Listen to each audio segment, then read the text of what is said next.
Welcome back to Khatri Joshi's. Khatri Joshi's में आपका फिर से स्वागत है। और आज हम करने जा रहे हैं बेटा 12th क्लास की जो नेक्स्ट पोम है जिसका नाम है keeping quiet. Keeping quiet written by Pablo Neruda. Pablo Neruda is the poet of this poem. इस पोम का पोएट कौन है? Pablo Neruda. कीपिंग क्वाइट, देखो नाम से ही पता चल रहा है कीप, शांत रहना। कीपिंग क्वाइट, ठीक है ना, बिल्कुल आपको शांत रहना है, ठीक है ना। किस मैटर में शांत रहना है ये आपको इस पोएम में बताया गया है। देखो इसमें पोएट क्या करता है, एक यूनिवर्सल अपील करता है बेटा। यूनिवर्सल अपील का मतलब सभी लोगों से एक अपील कर रहा है कि भाई देखिए संसार में शांति बनाए रखनी है। He is talking about peace and harmony, ठीक है ना। He is requesting the people what we are going to do. We are going to do in this, we will do the word meaning, the important word meaning that may be asked in your exam.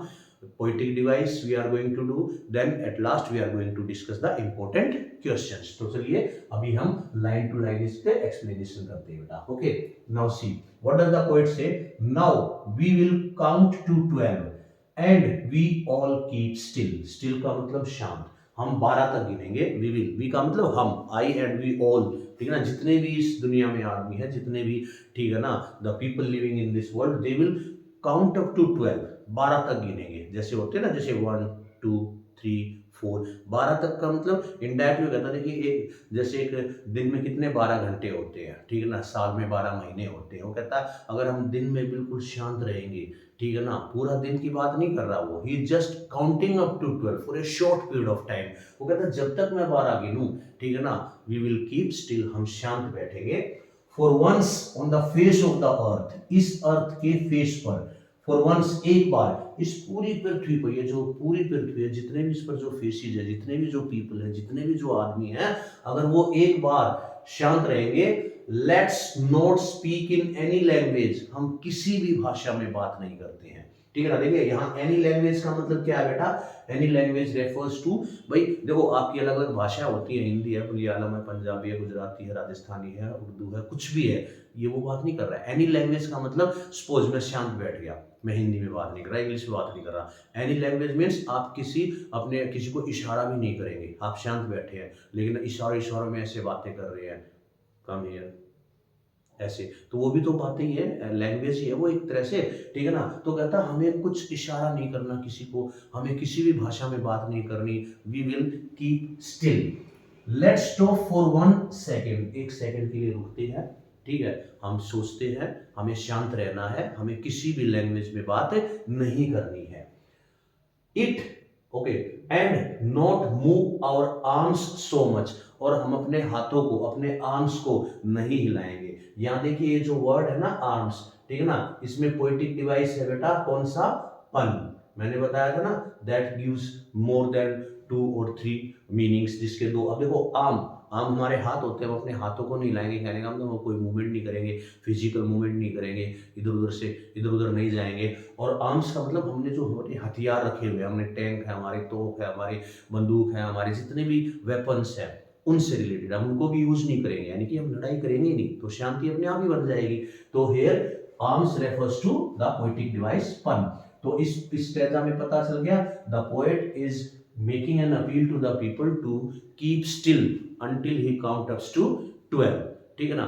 अब question भी आएगा, what will the counting up to 12 and keeping still for that time achieves us, हमें इससे क्या मिलेगा, ठीक है ना। We will discuss it. देखो हमें तो मन की शांति मिलेगी, ठीक है ना, there will be peace in the world. Okay, now move to the next. देखो it would be an exotic moment, the important meaning of this word may be asked। exotic का मतलब क्या होता है बेटा? strange, विचित्र, ठीक है ना। और हम शांत बैठे हैं, कोई शोर शराबा नहीं है, तो कितना एक एक्सोटिक मोमेंट है, कितना एक स्ट्रेंज मोमेंट है।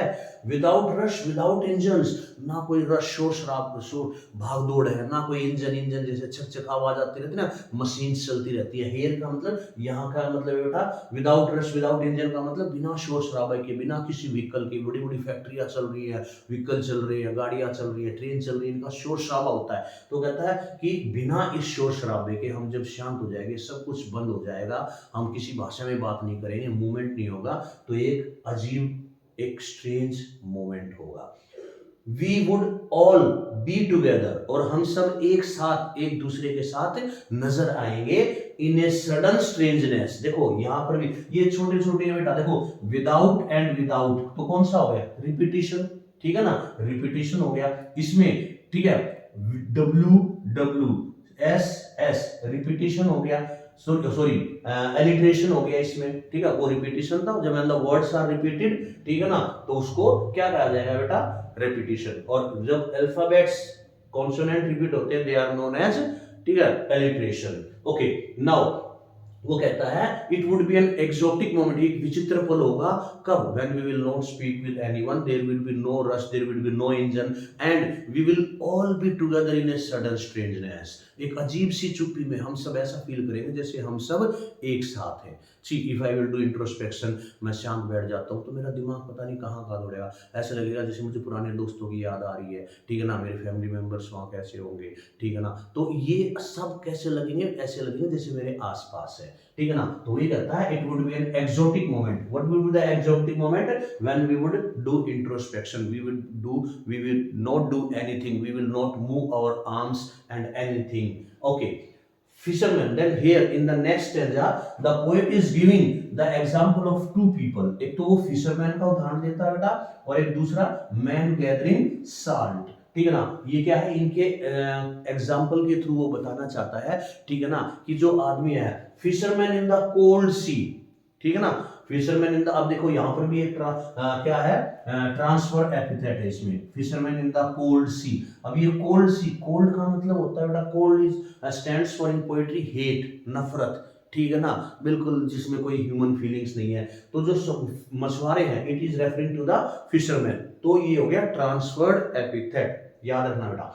तो fisherman in the cold sea would not harm whales, वो कहता है जो मछुआरे हैं, जो फिशरमैन है, वो समुद्र में जाते हैं, वो व्हेल्स को पकड़ते हैं, ठीक है ना, मारते हैं, काटते हैं उनको, अगर वो इंट्रोस्पेक्शन करेंगे, ठीक है ना, अगर वो थोड़ी देर शांत बैठेंगे, वो सोचेंगे कि मैंने क्या किया, मैंने इतनी बड़ी व्हेल का नुकसान क्यों किया, क्यों मैंने उसे हर्ट किया, ठीक है ना, तो ये विचार कब आएंगे, when he would keep still, जो वो शांत बैठेगा, इंट्रोस्पेक्शन करेगा। तो fisherman in the cold sea would not harm whales, वो उनको नुकसान नहीं पहुंचाएगा, and the man gathering salt, जो आदमी नमक इकट्ठा कर रहा है, आपने देखा होगा ना कि आदमी समुद्र किनारे नमक इकट्ठा करते हैं, उनका एक प्रोफेशन है, तो अब जब अपने हाथों को देखेंगे, ठीक है ना, would look at his hurt hands, जब वो अपने घायल हाथों को देखेंगे जिसमें छाले पड़ चुके हैं, जो नमक की वजह से कट चुके हैं, जो टूल्स यूज करते हैं उनकी वजह से उनके हाथों में जो छाले पड़ गए हैं, वो उनको देखेगा, तो यहाँ पर इनडायरेक्टली वो क्या कह रहा है, जो मैन गैदरिंग सॉल्ट का मतलब आदमी इकट्ठा कर रहा है नमक, लेकिन यहाँ क्या मतलब है, जितने भी जो आदमी हैं, ठीक है ना, जितने भी जो पीपल हैं वो लगे हुए हैं, ठीक है ना, मेटेरियलिस्टिक वर्ल्ड, ठीक है ना, मेटेरियलिस्टिक वर्ल्ड में सांसारिक भौतिक चीजों को इकट्ठा करने में लगे हुए हैं, तो वो जब सोचेंगे मैंने इन चीजों को पाने के लिए खुद को कितना नुकसान पहुंचा लिया, तो वो भी क्या करेगा, शांत बैठेगा, वो भी इंट्रोस्पेक्शन करेगा, तो उसे पता चलेगा that he has hurt himself, ठीक है ना, in order to gain the materialistic world objects. तो ये समझ में आ गया बेटा, the example of the fisherman and the man gathering salt. जब ये इंट्रोस्पेक्शन करेंगे तो एक बहुत इंपॉर्टेंट लाइन है, you can write it, that introspection help us to come out of our greed, cruelty and selfishness. आप लिख सकते हो ये हमारी क्या है, क्रुएल्टी, ग्रीड एंड सेल्फिशनेस, इन चीजों से हम क्या होते हैं, वी कम आउट, हम बाहर निकल आते हैं, कब, when do the introspection, introspection, वो कहेगा ना व्हाट विल यू अचीव, तो ये अचीव करेंगे, we will come out of our greed, we will come out of our selfishness, we will come out of our cruelty. भाई मैं गली में जा रहा हूँ, एक छोटा सा कुत्ता बैठा, मैंने लात मारा, हट इधर से, ठीक है ना, तो वो मैं बाद में सोचूंगा यार बेचारा बैठा था, मैंने क्या किया, मैंने वो कब मेरे मन में विचार कब आएंगे, जब मैं इंट्रोस्पेक्शन करूंगा, और इंट्रोस्पेक्शन कब करूंगा, जब मैं शांत बैठूंगा, ठीक है। तो हम अपनी क्रुएल्टी से, सेल्फिशनेस से, ठीक है ना, और अपने किससे, ग्रीड से बाहर निकलते हैं जब हम इंट्रोस्पेक्शन करते हैं। Now let's move to the next stanza. Those who prepare green wars, green wars का मतलब बेटा द वॉर अगेंस्ट एनवायरनमेंट, हरी भरी, ठीक है ना, उन जो हम अपने इन्वायरमेंट को डिस्ट्रॉय कर रहे हैं, जो हम डिफोरेस्टेशन कर रहे हैं, पेड़ों को काट रहे हैं, war with gas and war with fire, again here the war word is repeated, तो कौन सा हो गया बेटा, रिपीटिशन। तो कहता है कि आजकल के जो मॉडर्न जो लड़ाइयाँ हो रही है, पहले लड़ाइयाँ होती थी तलवार से, भालों से, लेकिन आजकल क्या, war with gas and war with fire, भाई गैस से, मॉडर्न जो वेपन्स हैं, जो टैंक है, जो तोप है, जो बंदूक है, बड़ी बड़ी जो, ठीक है ना, आग उगलती है। तो दोज हु प्रिपेयर, वो आदमी जो लड़ाइयाँ तैयार करते हैं, जो लड़ाई करने के लिए तैयार हैं, ठीक है ना, वो विक्ट्री विद नो सर्वाइवर, वो जीत तो गए लेकिन कोई बचा नहीं, कोई सर्वाइवर है ही नहीं। Would put on clean clothes, फिर वो साफ कपड़े पहनेंगे, कहने का मतलब वो अपने आप को फिर से क्या करेंगे कि हाँ, we will start a new life, and walk about with their brothers, और अपने भाइयों के साथ क्या करेंगे वो, देखो ये वर्ड यहाँ भी लिखा जा सकता था, बट ये नेक्स्ट लाइन में आया है, ये सिमिलरली, तो ये हो गया एंजॉयमेंट, याद रखना बेटा। एंड तो यहां तक आप समझो। देखो इसको मैं किसके थ्रू एग्जांपल बताता हूं, आप सभी ने महाभारत देखी है, उसमें कौरव और पांडव हैं, वो दोनों लड़ते हैं, ठीक है ना, they are having a war with each other, victory with no survivor, Pandava जीत गए, लेकिन क्या कोई बचा, भीष्म पितामह, द्रोणाचार्य, कृपाचार्य, ठीक है ना, दुर्योधन, दुशासन, ठीक है, और कर्ण, और उसके जितने भी भाई बंधु थे वो सभी मारे गए, ठीक है ना। अब वो किसके साथ सरवाइव करेंगे, तो पांडव क्या करेंगे, they would put on clean clothes, वो साफ कपड़े पहनेंगे और इधर उधर घूमेंगे अपने भाइयों के साथ। अब उनके पास है ही नहीं कुछ, कोई बचा ही नहीं, वही दुर्योधन होता तो उसके साथ वो कुछ खास नहीं करते, उनका टाइम पास होता, कर्ण के साथ खास नहीं करते, भीष्म पितामह के पास बैठ के वो कुछ बातें करते, द्रोणाचार्य से कुछ करते, लेकिन अब कोई है ही नहीं, तो ये लड़ाई का नुकसान है कि हम अपनों को खो देते हैं लड़ाई में, ठीक है ना। तो सिमिलरली ही इज सेइंग, अगर वो इंट्रोस्पेक्शन करते तो शायद वो लड़ाई नहीं करते, ठीक है ना। तो क्या कहता है, would put on clean clothes and walk with their brothers in the shade, छाया में घूमेंगे, डूइंग नथिंग, उनके पास काम है ही नहीं, क्या काम होगा, सारे तो जितने भी योद्धा थे, जितने भी थे वो मर गए, there is no survival, so this is the harmful effect of war, चाहे वो कैसी भी लड़ाई हो, ठीक है ना, हम पर्यावरण को नुकसान पहुंचाएंगे तो हमें नुकसान होगा, ठीक है। तो वही कहता है, those who prepare green war with gas, war with fire, victory with no survivors, would put on clean clothes and they will roam here and there with their brothers doing nothing, and they will go and sit in the shade.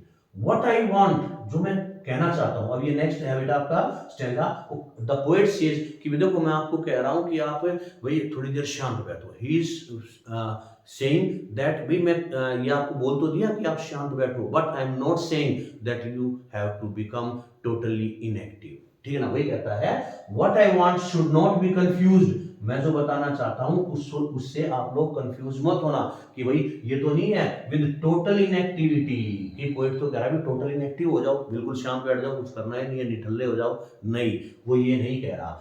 Life is what it is about, life तो वही है जो इसके बारे में कहा, क्या कहा गया है, चलती का नाम, ठीक है ना, जिंदगी है, जिंदगी चलती रहेगी और वो चलती भी रहनी चाहिए। I want no truck with death, अभी ये वर्ड आ जाएगा बेटा, देखो ये कुछ इंपॉर्टेंट वर्ड है, एक्सोटिक मैंने बताया था, स्ट्रेंज, ट्रक का मतलब टू एसोसिएट विद, संबंध बनाना, मैं डेथ के साथ कोई रिलेशन नहीं बनाना चाहता, मैं आपका रिलेशन डेथ के साथ नहीं कराना चाहता, मैं नहीं कहता आप टोटली इनएक्टिव हो जाओ, ठीक है ना, बिल्कुल मर जाओ, ठीक है ना, कुछ मत करो, नहीं नहीं, इस बात से कंफ्यूज मत होना।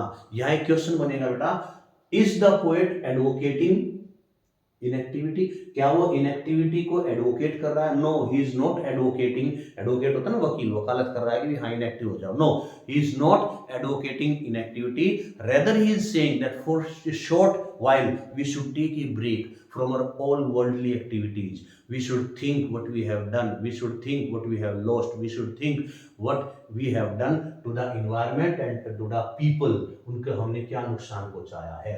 तो this is the poem till here, अब नेक्स्ट चैप्टर की स्पेस है, तो we will do the next part on the next stanza of the poem. तो इसको यहां तक समझ में आया बेटा, keeping quiet is written by Pablo Neruda, in this poem he is appealing the people to create peace in the society, ठीक है ना, ठीक है ना, वो कहता है वी आर लाइक ब्रदर्स, हम भाइयों की तरह, we should live like brothers, यहाँ वो यही कहना चाहता है, you have killed your brothers and you are moving with no survivor, ठीक है ना, कोई नहीं बचा आपके पास, ठीक है ना, तो वार with gas, this is also an important paragraph, ठीक है ना। और ये एक्सोटिक मोमेंट और ठीक है ना, इनके आप मीनिंग याद कर लेना। रेस्ट इसमें कोई ऐसा इंपॉर्टेंट वो है नहीं। और वो फिशरमैन और मैन गैदरिंग शॉट के थ्रू क्या बताना चाहता है, that they are destroying the nature and in destroying the nature they are hurting themselves. ठीक है ना। तो आप एक इसका स्क्रीनशॉट ले लीजिए। इसमें literary device we will discuss later, ये तो मैं बीच बीच में वैसे बता दिया। ठीक है ना।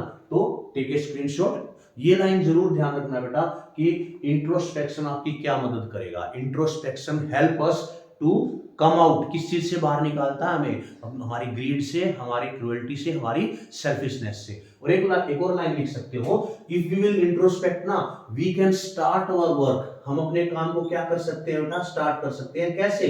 इन a fresh and better way, in a fresh and better way. मैंने कोई काम शुरू किया लेकिन वो मेरे से भी चला नहीं, ठीक है ना। तो मैं अगर इंट्रोस्पेक्शन करूँ अभी कहाँ क्या कमी रह गई, मुझे कैसे स्टार्ट करना था, ओ मुझे तो ये कमी रह गई। तो अगर मैंने इंट्रोस्पेक्शन किया तो मुझे कमियों का पता चलेगा, और कमी पता चल गई then we can start the same work in a fresh and better way. ये दो लाइनें बहुत इंपॉर्टेंट है, पूरी आपकी पोएम का थीम निकाल देती है। Introspection help us to come out of greed, cruelty and selfishness, and if we do introspection we can start our work in a fresh and better way. So take a screenshot of it, then we will discuss the last stanza. Okay, now let's come to the last stanza, two stanzas of the poem. वो क्या कहता है, see if we have not so single minded, वो कहता है if we were not so single minded, अगर हम इतने single minded नहीं हुए होते, about keeping our lives moving, हम अपने जीवन को चला रहे हैं भाई, बस चलते रहना है, ठीक है ना। हम सिर्फ एक चीज सोच के ना चलते, अगर हम अलग अलग चीजें सोचते हमारा भाई, हम दूसरों के बारे में भी सोचते, हम नेचर के बारे में भी सोचते, तो कहता अगर हम सिंगल माइंडेड नहीं होते ना, and for once could do nothing, perhaps a huge silence might interrupt this sadness. वो कहता है कि शायद एक huge silence, एक लंबी चुप्पी क्या करती, इंटरप्ट करती, दखलंदाजी करती, बीच में हमें चेंज करती दिस सैडनेस। ये इंपॉर्टेंट क्वेश्चन बनेगा बेटा। We are sad, why we are sad, ठीक है ना। तो the reason is that we are not understanding ourself. ये क्वेश्चन बनेगा, what does the poet say about sadness. Sadness के बारे में वो क्या कहता है, जो उदासी है ना, जो सैडनेस है वो किस लिए है, that we have not understood ourself, ठीक है ना। तो ये कहता है कि शायद हम कुछ काम कर रहे हैं, हम बहुत उदास हैं, अच्छा काम नहीं कर पा रहे हैं, ठीक है ना। तो एक ह्यूज साइलेंस, एक लंबी चुप्पी, ठीक है ना, हमें इस उदासी से बाहर निकाल सकती है। लंबी चुप्पी का मतलब आप समझ रहे हैं ना, वही सेम, वही शांत बैठना, इंट्रोस्पेक्शन करना। हमने किया इंट्रोस्पेक्शन तो we came out of that sadness, ठीक है ना। And the sadness is of not understanding ourself, हम खुद को ही नहीं समझ पा रहे हैं इसलिए हम उदास हैं। And of threatening ourself with death, हम अपने आप को डरा रहे हैं कि हम मर जाएंगे, इसलिए हम लगे हुए हैं सब कुछ कमाने में, नुकसान करने में, किसी का हमारा फायदा होना चाहिए बस, ठीक है ना। वो कहता है कि अगर हम इन चीजों को समझेंगे, ठीक है ना, तो ये सारी चीजें हमें समझ में आ जाएंगी कि हमें भाई कैसे we have to live our life. लेकिन the poet says Perhaps the earth can teach us. चलो मैं आपको ये इतनी सारी चीजें बताई, आपको शायद समझ में नहीं आई, लेकिन शायद हो सकता है कि ये जो अर्थ है, हमारी पृथ्वी है, वो आपको कुछ सिखा दे, ठीक है ना। कैसे सिखाएगी? And when everything seems dead, और जब चीजें मरी हुई दिखाई देती है, ठीक है ना। यहाँ पर क्या है बेटा, ठीक है सॉरी, वो कहता है कि ये पृथ्वी हमें बहुत कुछ सिखा सकती है, ठीक है ना। कैसे? यहाँ when everything seems dead, जब सब कुछ मरा हुआ दिखाई दे रहा है अर्थ पर, कहने का मतलब विंटर सीजन की यहाँ जिक्र कर रहा है। वो कौन से सीजन का बेटा? विंटर सीजन में, ठीक है ना। जब जैसे विंटर सीजन में सारी चीजें मरी हुई दिखाई देती है, जैसे सर्दियां हैं, ठीक है ना, हम लेट उठते हैं, जो धुंध की वजह से जो व्हीकल्स वो भी बिल्कुल आराम से चल रहे हैं, जैसे उनमें कोई जान ही नहीं बची, ठीक है ना। हर चीज, जो जानवर है, कीड़े मकोड़े हैं, सांप बिच्छू, वो जमीन के अंदर चले जाते हैं, बाहर कभी नहीं निकल के आते, ऐसा लगता है जैसे मरे पड़े हैं। तो एंड एवरीथिंग सीम्स डेड, मतलब जब विंटर में सारी चीजें मरी हुई दिखाई देती है। एंड लेटर, और बाद में, लेटर का मतलब कब? जब स्प्रिंग सीजन में। कौन से सीजन में बेटा? स्प्रिंग सीजन में, जब बसंत ऋतु आती है। प्रूव्स टू बी अलाइव, ऐसा लगता है अभी पृथ्वी तो जिंदा हो गई, ठीक है ना। तो समझ रहे हैं ना आप, जैसे विंटर में सारी चीजें मरी हुई दिखाई देती हैं, ठीक है, लेकिन जब जैसे स्प्रिंग आता है सब कुछ, पेड़ है वो खिल जाते हैं, पत्ते आते हैं उन पे, फूल आते हैं, फल आते हैं, ऐसा लगता है कि भाई अर्थ क्या कर रही थी, वो चुप बैठी हुई थी, ऐसे वो मरी नहीं थी, वो सोच रही थी, वो इंट्रोस्पेक्शन कर रही थी, और उसके इंट्रोस्पेक्शन का रिजल्ट क्या आया, स्प्रिंग सीजन में सब कुछ हरियाली, सब कुछ बाहर आ गई, ठीक है ना। तो वही कहता है कि शायद अर्थ से हम सीख सकते हैं कि अर्थ भी कुछ महीने इंट्रोस्पेक्शन करती है, और फिर वो देखो कितनी हरियाली, ठीक है ना, कितना अच्छा मौसम लेके आती है, ठीक है। तो proves to be alive. Now I will count up to 12, the poet at the last says, अब मैं 12 तक गिनूंगा, you keep quiet and I will go, आप शांत बैठो और मैं चलता हूं। मैंने अपना काम कर दिया, मैंने आपको जो समझाना था वो समझा दिया, अब आप शांत बैठो और सोचो, इंट्रोस्पेक्शन करो,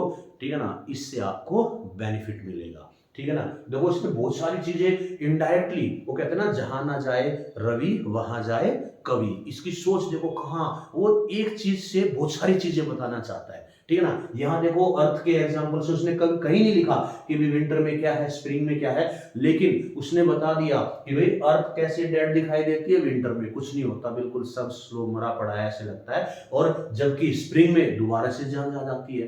तो वो क्या कह रहा है, वो डेड नहीं थी, जैसे अब मैं बैठा हूं, ठीक है ना, वही तो कह रहा है ये, ठीक है ना। You should not get confuse with total inactivity, ठीक है ना। वो इनएक्टिव नहीं थी अर्थ, वो अंदर अंदर प्लानिंग कर रही थी, मुझे लोगों को क्या देना, मुझे क्या करना है, और फिर देखो स्प्रिंग सीजन में कितनी बहार आई, कितने फल फ्रूट, कितने पेड़, कितनी हरियाली आ गई। तो वो इंट्रोस्पेक्शन दिखा रहा है indirectly with the example of earth. आगे बात समझ बेटा, this was the pome keeping quiet. अब हम करेंगे इसके रिगार्डिंग आपसे पोएटिक डिवाइस, कौन कौन से पोएटिक डिवाइस है और कहां कहां उनका यूज हुआ है। ओके, अब देखते हैं बेटा इस पोएम में कौन कौन से पोएटिक डिवाइस यूज हुए हैं, ठीक है ना। पोएटिक डिवाइस देयर आर 7 और 8 पोएटिक डिवाइसेस, 7-8 है बेटा। तो सबसे पहले देखो, सबसे आसान है एलिट्रेशन, जो हम सबको पता है, बार बार हम हर पोएम में करते हैं, where the consonant sounds comes again, ठीक है ना, within 1 or 2, after 1 or 2 words, और continuously they come, like we will, clean clothes, sudden strangers, s, c, and w are repeated again। Antithesis, जिसमें कि opposite words use किए जाते हैं, count and still, dead and alive, they have been used, तो वो हो गया antithesis. फिर आता है रिपीटिशन, हमें पता वर्ड्स को रिपीट किया जाता है, यहाँ without and without, war with gas, war with fire, without rush, without engines, ठीक है ना। तो ये यहाँ पर क्या यूज किया, विदाउट वर्ड्स का यूज किया गया, वर्ड को बार बार रिपीट किया गया, तो repetition.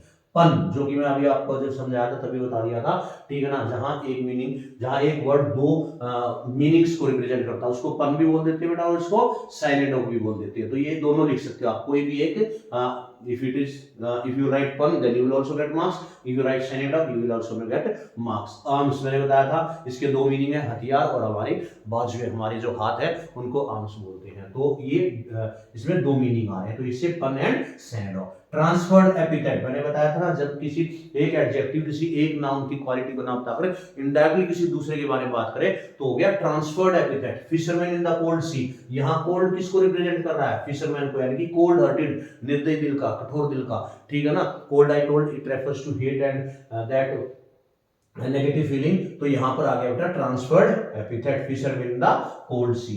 Then there is irony, विडंबना क्या है, विक्ट्री विद नो सर्वाइवर, ठीक है ना, ऐसी विक्ट्री जिसमें कोई सर्वाइवर नहीं है, तो ये एक विडंबना है, दैट इज एन आयरनी। और लास्ट में आपका पर्सोनिफिकेशन, जिसमें अर्थ कैन टीच अस, अर्थ को क्या है, ह्यूमन बीइंग की तरह, जैसे आई एम टीचिंग यू, ठीक है ना, तो द अर्थ टीचेज अस, अर्थ हमें सिखाएगी, तो इज इट पॉसिबल, तो ये क्या है, अर्थ को हमने ह्यूमन क्वालिटी दे दी, तो personification.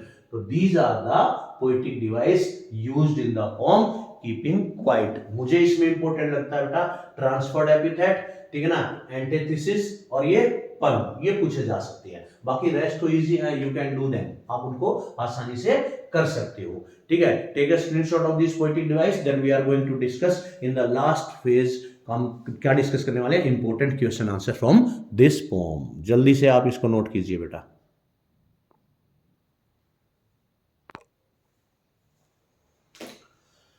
Now, these are some of the important questions of the poem Keeping Quiet. ये important question है बेटा, एक बार इनको डिस्कस कर लेते हैं. वैसे हमने poem में डिस्कस कर चुके हूँ. What is the sadness that the poet refers to in the poem? वो कौन सी sadness है? मैंने बताया था ना, the sadness of not understanding ourselves. हम खुद को नहीं समझ पा रहे हैं. We are creating a lot of violence. We are destroying everything for our selfish greatness. What will counting up to 12 help us to achieve? मैंने बताया था ना, counting up टू 12 हमें क्या अचीव करने में मदद करेगा. तो क्या मैंने बताया था, इधर लिखा था that it will help us to achieve a lot of things in our life. We will get peace and harmony. ठीक है ना. If we will count up to 12 means if we will do introspection, we will come out of our greed, selfishness and cruelty, and we can start our work in a fresh and better way. Do you think the poet advocates total inactivity? No, he doesn't advocate total inactivity or death, because he is just asking us to be keep quiet, sit still, not to move our arms, not to speak in any language, so that we can attain peace and harmony. He is not advocating total inactivity. Why do one feel a sudden strangeness while counting up to 12? बताया था sudden strangeness we will feel, हमें अजीब exotic moment. ये question exotic moment की उसमें भी पूछा जा सकता है बेटा, instead of it. You know what is the exotic moment? कौन सा विचित्र पल? When we are sitting quiet, we will feel all others together with us, and we will have a strange feeling of किसका? Love, sympathy, and all these things. तो that is a sudden strangeness. There will be no rush and engine, कोई शोर शराबा नहीं होगा. ठीक है ना. तो that is the sudden strangeness. What does the poet want to convey through the images of fisherman and the man gathering salt? जो fisherman है, ठीक है ना, I mean, तो उनके द्वारा पोएट हमें क्या इमेज बताना चाहता है? He wants to tell about the people. इन दो fisherman और man gathering salt के द्वारा वो क्या बताना चाहता है? He refers to them that these are the people who are destroying the nature. ठीक है ना. तो इनको नहीं, इनके थ्रू वो बता रहा है ऐसे भी लोग हैं जो नेचर को, जो प्रकृति को डिस्ट्रॉय कर रहे हैं. वो एक ऐसी इमेज बताना चाहता है. सिर्फ इनके नाम लिए हैं, बाकी हम सब उसमें शामिल हैं. ठीक है ना. What kind of war does the poet refers to? कैसी war? War with gas, war with fire. ठीक है ना. There is no survivor after the war. There is no benefit of after the war. We should live like brothers. तो ये सारा इसमें लिखना है. How and what can the earth teach us? अर्थ हमें क्या सिखा सकती है? ठीक है ना. The earth itself has done introspection for some month. ठीक है ना. In winter everything seems to be dead, nothing is moving. ठीक है ना. But as the time goes, when spring comes, the earth becomes alive. Everything gets refreshed. There are lot of beauty in the nature. So in this way, the earth can teach us that we need a little bit introspection. We need a little bit calmness in our life, so that the result would be better. So these were the important questions बेटा, जो आपके pome keeping quiet के थे. ठीक है ना. Written by Pablo Neruda. I hope आप लोगों को अच्छे से समझ में आ गई होगी. ठीक है ना. तो we have discussed the word meanings, we have discussed the poetic device, we have discussed the important questions. तो गो थ्रू इट और ध्यान से पढ़े बेटा, अच्छे से लिखे. और एक बात और कहना चाहूंगा कि जब भी आपसे जो क्वेश्चन पूछा गया उससे रिलेटेड ही लिखे. ये मत सोचे बच्चों के मन में ये है कि उससे रिलेटेड कुछ लिख देंगे तो मार्क्स मिल जाएंगे. नहीं, मार्क्स लेना इतना आसान नहीं है बेटा. आपसे जो पूछा गया है और लिमिटेड वर्ड्स में. देखो मैंने देखा कई बार बच्चे 2 नंबर के क्वेश्चन को 6 नंबर का बना देते हैं. इतना कुछ लिख जाएंगे कि जैसे आज ही उनको क्या है, फिलोसफर बनना है. और 6 नंबर के क्वेश्चन में जहां ज्यादा लिखने की जरूरत है वहां लिमिटेड लिख जाएंगे. You should answer according to the word limit. ये चीज ध्यान रखनी है आपको if you want to get good marks. तो take a screenshot of these questions and take a reading of the whole poem again.